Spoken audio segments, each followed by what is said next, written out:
Hindi lahat ng hindi cheater, mabuting partner. Minsan loyal nga sila, pero wala namang emotional intelligence at doon ka mapapagod ng tahimik.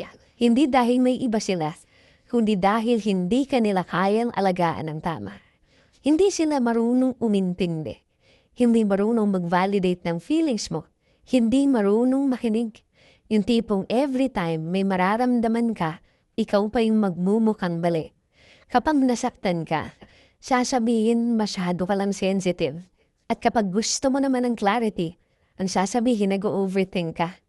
Hindi nila alam na ang hinihingi mo lang naman, simpleng respeto sa nararamdaman mo. Alam mo nakakaubos ng energy yung ganitong klaseng relationship. Parang ikaw lahat, ikaw yung nag-a-adjust, ikaw lang yung umiintindi, ikaw lang yung nagpapakumbaba.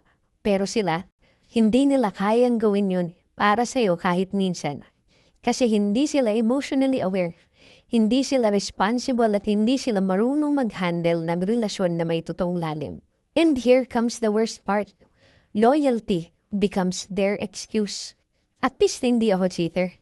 Pero ano nga ba silbi ng loyalty kung hindi ka rin lang naman kayang mahalin ng may empathy, communication at respeto?